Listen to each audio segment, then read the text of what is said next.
특별한 수요일에 특별한 통찰 특수통. 오늘 만나보실 특수통은요, 환경경제학자 홍종호 서울대 환경대학원 교수님입니다. 안녕하세요. 안녕하세요. 예, 한 달에 한 번 이렇게 네. 강의를 잘 듣고 있습니다. 네. 맞습니다. 예, 오늘 뭐 몇 가지 여쭤볼 게 있는데 그 전에 그 소위 서울대 원자력 정책센터가 보고서를 냈는데 문재인 정부 5년간 추진한 탈원전 정책으로 2030년까지 약 47조 원의 비용이 든다. 즉 탈원전 비용 추정치가 47조 원이다. 네. 이런 보도가 나와서 저도 이 그 별각 보도 자료를 쭉 읽어봤습니다. 이게 뭐 사실인 것처럼 지금 언론에서는 어쨌든 보도가 되고 네. 있는데 이거 어떻게 보셨습니까? 이 연구 보고서. 예, 뭐 언론의 보도 또 그 숫자 자체 뭐 47조 이런 걸 떠나서 이제 경제학자로서 제가 보기에는 네. 이런 비용 분석이라는 것은 사실은 경제 경영학자들의 영역이거든요. 그렇죠. 그런데 모르겠어요. 이거 하신 분들이 정말 그런 경제 경영학에서 얘기하는 비용 추계 또 비용 편익 이런 거에 대한 지식이 얼마나 있으신지 모르겠는데 제가 보는 관점에서는 이 분석은 기본적인 가정에서 이른바 이 기준선 오류 또는 왜곡 이 문제가 가장 큽니다. 그러니까 이제 이게 무슨 말씀이냐 하면은요. 이 제7차 전력수급 기본계획 이게 이제 2015년에 만들어진 거예요. 그때 나와 있는 2030년까지의 원전 비중 또 뭐 발전소 건설 계획 뭐 이런 거를 가지고 그게 이제 쭉 가는데 2016년 17년부터 이제 7차 8차 때 이게 정부가 바뀌면서 원전을 굉장히 비중을 줄였다. 원래 비중에서 줄였기 때문에 거기서 엄청난 비용이 발생하고 이게 이제 2030년까지 간다. 이렇게 얘기한 거거든요. 근데 이거는 전체적인 그림을 본 게 아니고 말 그대로 어떻게 하면 원전 쪽의 이야기를 더 많이 넣을 수 있을까? 원전이 이렇게 비용을 많이 부담하게 됐고 이것이 전체적으로 잘못됐다는 것을 너무 강조하기 위해서 무리한 숫자를 동원한 것이요. 당시에 2015년 7차 전기본에 2030년까지 정확히 2029년까지예요. 9년까지의 신재생 에너지의 비중은 11.7%로 돼 있어요. 11.7%. 예. 사실은 그 당시의 시나리오가 이 계획이 옳은 계획이었다고 한다면 자, 그럼 원전을 그 기준에서 충족을 못 시켜서 비용이 발생했다면 그렇다면 그랬을 때 재생에너지 쪽에서 현재 윤석열 정부조차도 2030년에 지금 21.5%인가로 재생에너지 비용을 올렸거든요. 그렇게 보면 그 당시에 11.7%란 건 아주 잘못된 정책이에요. 그렇죠. 절반 수준 절반밖에 안 되는 거니까 그로 인해서 발생할 비용. 그러니까 기업들이 아리백을 달성 못해서 수출길이 막힌다든지 이미 벌써 그런 거 많이 발생했잖아요. 벌써 이미 벌써 지금 벌써 독일과 어떤 뭐 계약이 뭐 안 됐다 EU 쪽에서 이런 얘기가 나오고 있잖아요.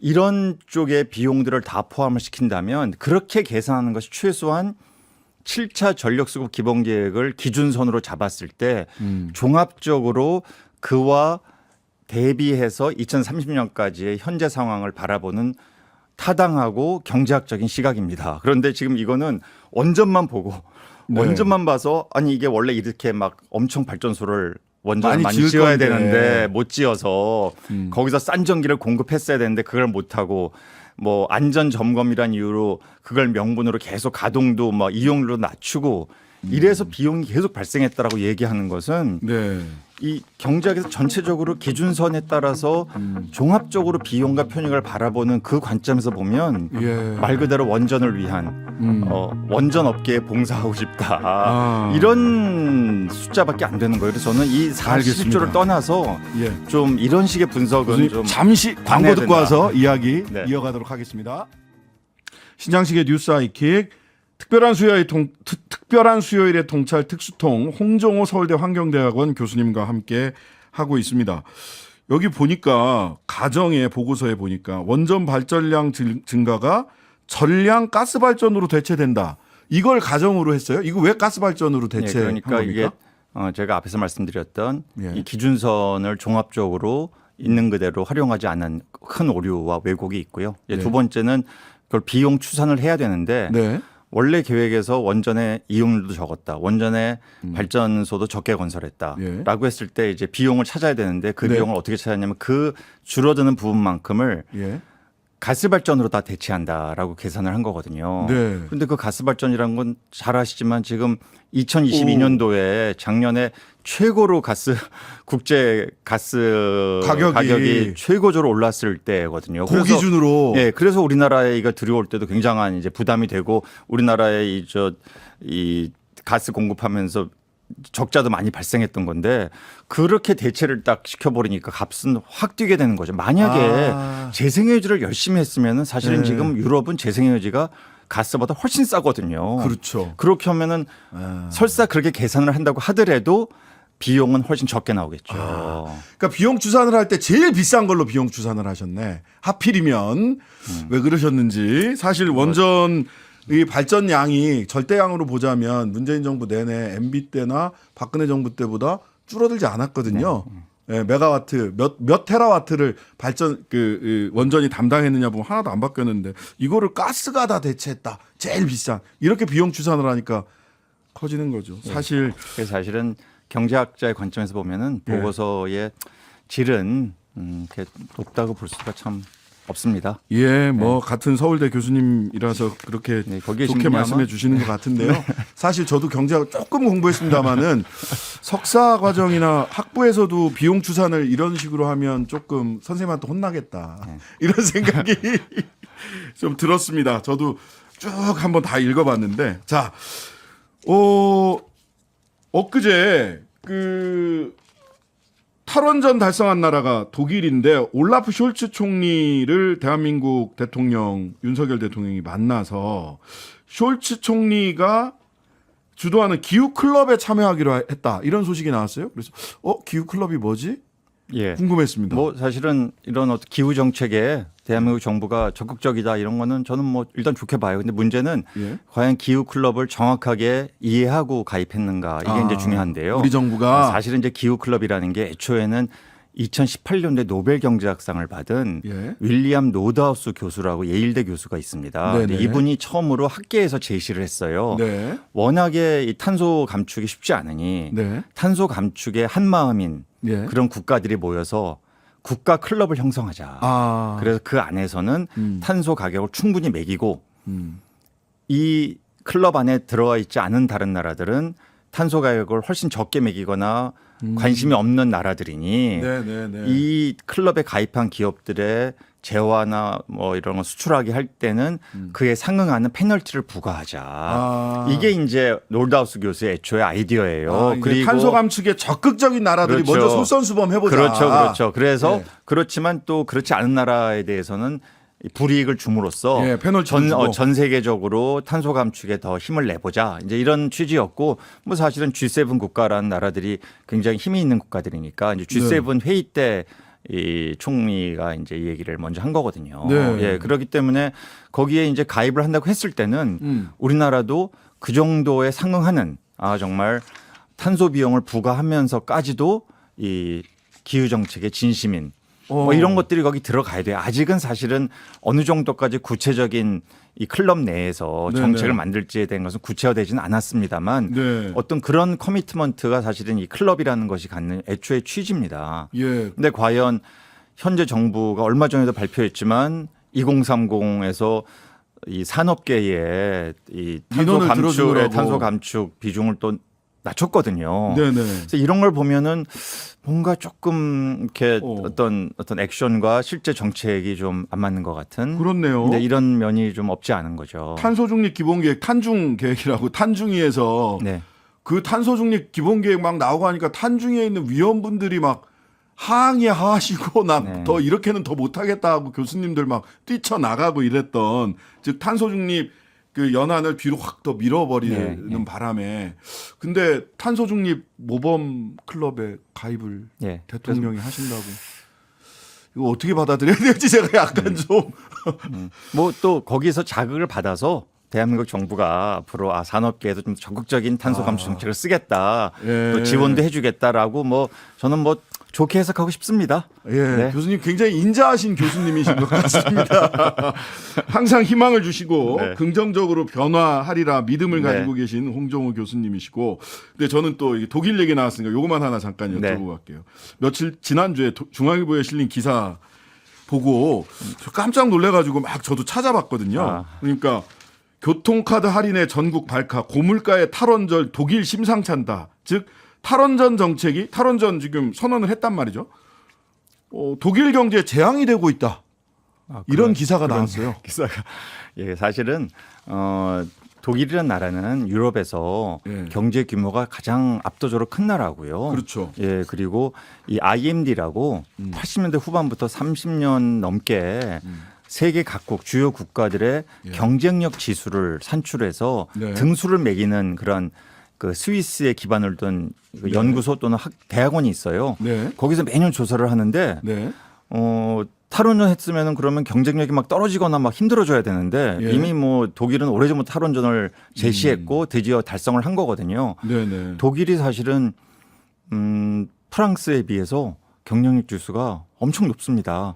예, 국가로 좀 순위가 이제 15위인데요. 네. 프랑스는 28위고요. 예. 한국은 바로 위에 27위예요. 그러니까 우리가 프랑스를 지금 원전에 있어서 원전 뭐 강국이다라고 얘기하지만 네. 사실은 원전 하나만 보더라도 그렇게 프랑스가 정말 그렇게 뭐 잘하고 있는 나라인지는 좀 불확실하죠. 네. 예, 독일의 경제가 그러면서 굉장히 어렵다 이런 얘기는 조금 무리한 기사가 아닌가 싶습니다. 예. 아니, 굉장히 걱정을 많이 하는 기사더라고요. 네? 뭐 달걀이 부화하기 전에 닭의 술을 세지 말라, 김칫국부터 마시지 말라, 뭐 이런 속담까지 인용을 하시면서 네. 중앙일보에서 독일 경제를, 탈원전한 독일 경제 큰일 났다고 네. 걱정을 많이 해주셔서 진짜 큰일인가 하고 한번 여쭤봤습니다. 우리나라 걱정이 많습니다. 독일이 문제가 아니라, 자, 지금 전 세계 곳곳에 기후 재난도 많이 발생하고 있고, 이상 기후로 신음을 해서 그런지 유엔이 기후 위기가 심각하다는 경고를 내기도 했어요. 지금 기후 위기의 실상이 어느 정도까지 지금? 네, 사실은 이제 뭐 멀리 갈 것도 없이 우리나라만 해도 네. 작년 여름에 서울에 수해가 났죠. 어디죠? 굉장히 큰 수해가. 중간에 그 강남역에 예, 수해가 강남역, 나서 신림동, 에 또 예. 저 어떤 인명 피해까지 발생한 그랬습니다. 이런 일이 있었는데요. 뭐 최근에 보면 동남아시아에서도 뭐 벌써 40도가 넘어가는 폭염이 계속되고 있고, 뭐 미국의 지난 가을 겨울에 또 이 태풍 뭐 이런 것들이 너무 많아서 사실은 이루 헤아릴 수가 없고요. 네. 그러니까 이런 어떤 극한 기상 현상이 주는, 우리에게 주는 어떤 교훈이랄까, 우리가 중요하게 생각해 봐야 될 점은 선진국에서 이러한 극한 기상 현상과 그로 인한 피해가 발생하면 발생할수록 네. 이들 국가들에 있어서의 기후 대응 정책은 강력해질 수밖에 없다. 왜냐하면 국민들이, 그렇죠. 유권자가 이걸 보고 있고 이거 바뀌어야겠다라고 계속해서 기업을 향해서, 정부를 향해서 요구하는 거거든요. 그래서 그런지 세계 각국이, 그리고 각 기업이죠, 사실 아리백 같은 경우는 아리백을 서두르고 있는데, 우리 정부는 아리백 대신에 CF100으로 대체하겠다라는 계획을 내놨습니다. CF100이 뭡니까? 예, 이게 이제 카본 프리 100, 그러니까 예. 이제 아리백이 Renewable Electricity 100에서 따온 것 같아요. 예, 그러니까 신재생 에너지로 100%, 신재생 에너지 100%로 제품을 생산해야 된다가 아리백. CF100은 카본 프리인데요. 그럼 그러니까 탄소가 이제 전혀 나오지 않아야 탄소가 된다. 나오지 않는 백이라고 이제 한 건데, 사실은 이것을 예. 쓰는 나라는 지금 우리나라에 이렇게 일부 칼럼에 등장하더니 갑자기 정부에서 이걸 들고 나온 거고요. 엄밀하게는 전 세계적으로는 이제 24/7 카본 프리 에너지라고 좀 길어요. 그러니까 이제 24시간 예. 7일 내내 탄소가 발생되지 않는 그러한 에너지만을 쓰겠다라는 또 하나의 캠페인입니다. 그런데 네네. 이 24/7 카본 프리 에너지라는 이 캠페인이 마치 아리백을 대체하는 것처럼 이제 이렇게 잠깐만 국내에서 이걸 CF100이란 말까지 써서 이제 얘기하고 있는데, 이건 약간 정확하지가 않아요. 예, 왜냐하면은 이제 면에서요? 아리백에 가입해 있는 국가들은, 기업들은 벌써 400개가 넘었고, 네. 이게 무슨 국가 단위에서 하는 규제가 아니고요. 기업들이, 시민단체가 자발적으로 시작했는데 네. 폭발적으로 기업들이 가입하고 있는 상황이거든요. 네네. 예, 그렇기 때문에 거기에서 시작을 해서 CF100은 사실은 좀 보완적인, 그러니까 이 아리백을 한다고 하더라도 이게 완벽하게 100% 재생 가능 에너지로 만든 전기만을 꼭 쓰는 것은 아니고요. 네. 이 아리백을 달성할 수 있는 방법들이 몇 가지가 있습니다. 네. 직접 재생에너지 전기를 사는 것이 제일 직접적으로 바람직한 방법이죠. 예, 이건 가장 당연히 인정하고 예, 예. 인증서를 구입하기도 해요. 예. 그러니까 어떤 기업이 사업장이 여러 군데가 있으면 네. A라는 사업장 뭐 예. 지역별로 떨어져 있을 수 있죠. 네. 거기는 재생에너지가 많아요. 그럼 거기서 인증서를 구입해서 거기서 먼 지역에 있는 자기 사업장에서도 그 인증서를 활용하면 나는 재생에너지로 전기를 쓴 거다. 네네네. 이걸 인정받을 수 있는 뭐 이런 식으로 이게 접근을 하는 거예요. 그러니까 완벽하다기보다는 가까이 가자. 왜냐하면 100%다 하기는 여러 가지 어려움이 지금 현실적으로 있으니. 어려우니까 그렇죠. 인증서로도 대체할 수 있다. 네. 뭐 인증서를 돈을 주고 사든지 하면 사는 거죠. 예. 그러면 이제 그게 또 신재생 에너지에 투자가 되는 거니까 이렇게 선순환을 만들어 보자. 또 녹색 프리미엄이라고 한국에서는 아예 전기를 조금 더 값비싸게 주고 사는 방식도 있어요. 네, 네. 이것도 지금 국내에선 인정을 해주고 있는데요. 네. 이게 이제 앞으로 국제적으로 인정될지는 이거는 인증서 사는 것보다 훨씬 더 모호하거든요. 그냥 그렇겠네요. 무슨 전기인지 모르는데 좀 비싸게 사면은 인정해주겠다 이런 건데. 자, 그러면 CF100 같은 경우면 카본 프리, 탄소 프리, 탄소가 하나도 안 들어가야 된다. 근데 여기에는 말하자면 원자력 발전도 들어가는 그렇죠. 완전. 거죠. 그리고 이제 각종 수소. 수소. 수소를 만드는 방식도 여러 가지가 예, 있지 예. 않습니까? 이런 것도 예. 집어넣자라고 이제 이 우리 정부와 또 일각에서 기대를 좀 하는 것 같아요. 근데 정확하게 보자면 아까 24시간 주 7일 무조건 탄소 프리. 이거 되게 어렵지 않습니까? 되게 어려워요. 사실은 그래서 예. 구글 같은 데가 제가 네. 이제 이 24/7 카본 프리 에너지 여기에 사이트가 있어요. 그 들어가 그거 보시면 하겠다고 구글이. 한 100여 개 돼요. 근데 네. 대부분의 거기 가입한 단체인지 기업인지 잘 모르겠고요. 네. 뭐 원전 단체가 좀 있는 것 같아요. 원전도 네. 포함이 되니까. 아. 그런데 이제 우리가 아는 대표적인 기업은 구글 정도가 들어가 있어요. 네, 네. 근데 구글은 재미있는 건 이미 2017년도입니다. 네. 이미 아리백을 달성한 기업이에요. 아. 그리고 또 이제 여기에도 이걸 하겠다라는 아. 거니까 막 더 나아가겠다. 아리백을 넘어서 CF100까지 가겠다. 예, 그런 거죠. 이건 뭐, 야, 구글도 CF100 하는데 아리백 치워. 우리 CF100 할 거야.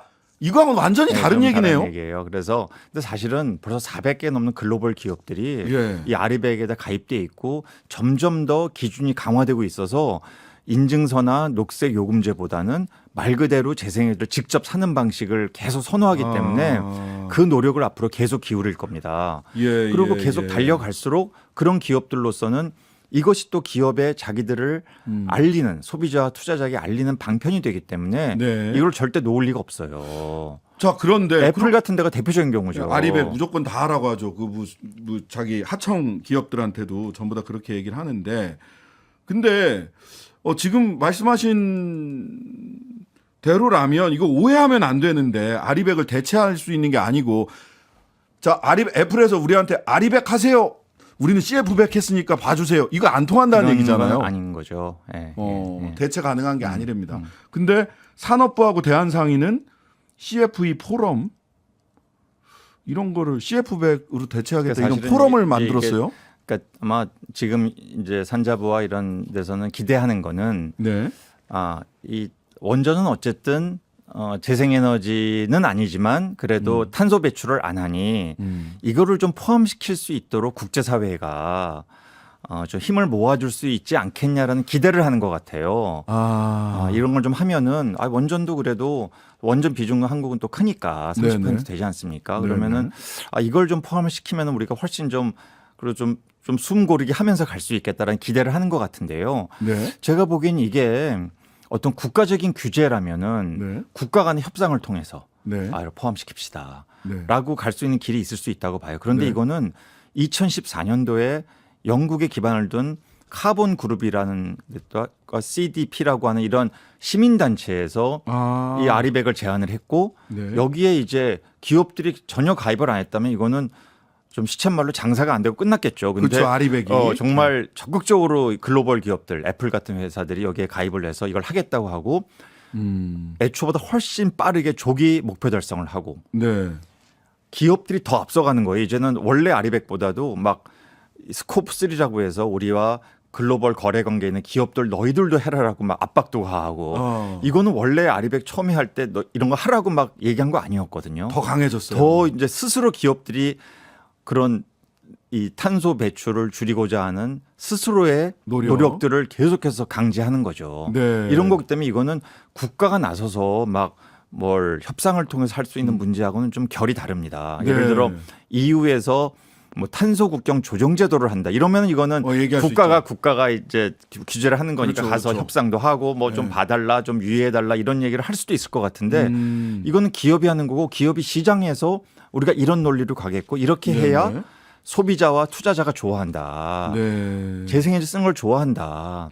이거를 알기 때문에 이렇게 하는 거거든요. 그런데 네네. 원전은 사실은 말도 많고 탈도 많은 것 아닙니까? 네. 이게 뭐 국가마다 굉장히 입장도 다르고 시민사회에서 입장도 다르고 유권자들의 생각도 많이 다르기 때문에 굳이 아리백을 하고 있는데 네. 거기에 원전을 집어넣어서 CF 백과 같은 것을 대체를 시켜서 하는 것을 이미 잘 하고 있는 기업들이 굳이 하려고 할까요?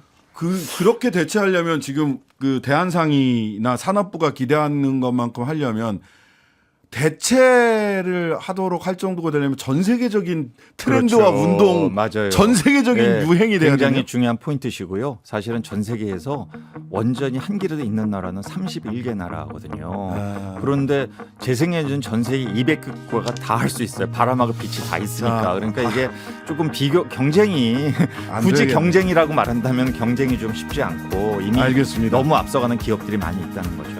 예, 서울대 환경대학원 홍종호 특수통이었습니다. 감사합니다. 네, 고맙습니다.